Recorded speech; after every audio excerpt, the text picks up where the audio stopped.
নিঃস্বার্থ ব্যাটিং দেখতে চান, রোহিত শর্মাকে দেখুন। সামনে থেকে নেতৃত্ব দেখতে চান, রোহিত শর্মাকে দেখুন। গোটা বিশ্বকাপ জুড়ে ক্যাপ্টেন রোহিত শর্মা দেখালেন উড়ন্ত সূচনা এনে দিয়ে কিভাবে দলের চাপ কমাতে হয়। বিরাট কোহলি ফর্মে নেই, রোহিতই টানছেন টিম ইন্ডিয়াকে। প্রতিপক্ষের বোলারদের চোখ রাঙানি রোহিতের পুল শটে উড়ে বারবার গ্যালারিতে গিয়ে পড়েছে। হিটম্যান যত সময় ক্রিজে থাকেন, দর্শকরা হয়ে যান ফিল্ডার। রোহিতের দিনে মিচেল স্টার্কও হয়ে যান পাড়ার বোলার। চলতি বিশ্বকাপে স্টার্কের এক ওভারে 29 রান নিয়েছেন হিটম্যান, অথচ আগের ওভারেই প্যাভিলিয়নে ফিরেছিলেন কোহলি। রোহিত এখানেই এগিয়ে। পরিস্থিতি যেমনই হোক, পাল্টা আক্রমণে তিনি পিছপা হন না। প্রথম ব্যাটসম্যান হিসেবে আন্তর্জাতিক টি-20তে 200 ছক্কা হাঁকিয়েছেন তিনি। বয়সটা 37 হলেও পাওয়ার ক্রিকেটের হিসেব করলে গত এক যুগ ধরেই রোহিতের ধারে কাছে কোনো ওপেনারই নেই।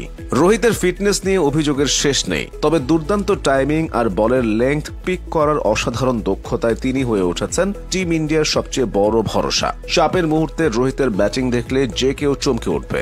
অবাক করার মতো ব্যাপার হলো, এই রোহিত শর্মা একসময় ছিলেন মিডল অর্ডার ব্যাটসম্যান। 2007 সালে আন্তর্জাতিক ক্রিকেটে রোহিতের যখন পথ চলা শুরু হয়, তখন ভারতের উদ্বোধনী জুটিতে ছিলেন সচিন টেন্ডুলকার আর সৌরভ গাঙ্গুলি। সে সময় রোহিত শর্মা খেলতেন মিডল অর্ডারে। 6-7-এর আগে তো ব্যাটিং এর সুযোগই পেতেন না। ওয়ানডে ক্রিকেটে তাকে প্রথম ওপেনারের ভূমিকায় দেখা যায় 2011 সালের জানুয়ারিতে। পরের গল্প তো সবারই জানা।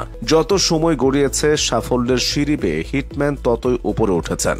সকালের সূর্য দেখে নাকি দিনের পুরোটা চেনা যায়। ক্রিকেটেও এই প্রবাদকে অস্বীকার করার কোনো উপায় নেই। ওপেনিং জুটি যত শক্তভাবে দাঁড়িয়ে যায়, দলের রান তত বাড়তে থাকে।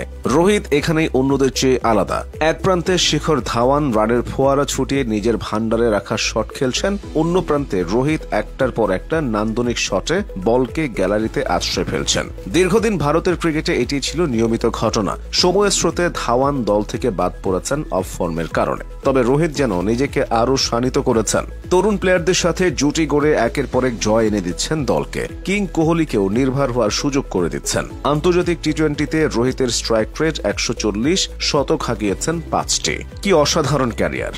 অথচ ভারতের হয়ে রোহিত শর্মারই কোনো বিশ্বকাপ ট্রফি নেই। কি ওয়ানডে, কি টি-20, বিশ্বকাপটা কিছুতেই ছুঁয়ে দেখা হচ্ছে না তার। তাই খোদ পাকিস্তানেরই সাবেক অধিনায়ক মোহাম্মদ হাফিজ মনে করেন, একটা টি-20 বিশ্বকাপ যদি কারো সত্যিকারের প্রাপ্য হয়, সেটি রোহিত শর্মার। প্রত্যেক ব্যাটসম্যানের কাছে ডাবল সেঞ্চুরি করা স্বপ্নের মতো, অথচ এই কাজ রোহিতের জন্য ডাল ভাত। ওয়ানডে ক্রিকেটে 3টি ডাবল সেঞ্চুরি করার দুর্লভ কৃতিত্ব রয়েছে তার। রোহিতের ব্যাটিং শৈলী, সৌন্দর্য আর তার পরিশ্রম নিয়ে খুব বেশি কথা হয় না, বরং তিনি অলস, আনফিট শব্দগুলোর সাথে বেশি পরিচিত। এই অপ্রিয় কথাগুলো রোহিত শুনছেন সেই ছোটবেলা থেকে। অথচ একজন মিডল অর্ডার ব্যাটার থেকে বিশ্বসেরা ওপেনার হওয়ার পেছনে ছিল কঠোর পরিশ্রম আর অনুশীলন। ক্যারিয়ারের শুরুতে থিতু হয়ে আউট হওয়ার প্রবণতা রোহিতকে বেশ ভুগিয়েছে। এরপর শুরুতে আউট হওয়ার এই অভ্যাস বাদ দিতে ইনিংসের প্রথম 20 বলে আউট না হওয়ার চোয়ালবদ্ধ প্রতিজ্ঞা নিয়ে মাঠে নামতেন রোহিত। রোহিতের সেই দৃঢ় সংকল্প আজ তাকে সফল করেছে। কালে ভদ্রে জ্বলে ওঠা তরুণ ব্যাটসম্যান থেকে তিনি এখন ভারতের অন্যতম সিনিয়র ক্রিকেটার। নিজের অবিশ্বাস্য ধারাবাহিকতার সাথে দলকেও নেতৃত্ব দিচ্ছেন সামনে থেকে।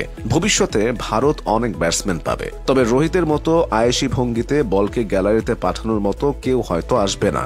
রোহিত শর্মা থেকে তিনি এখন রোহিত দ্য গ্রেট, ভারতীয় ক্রিকেটের নিঃস্বার্থ নেতা।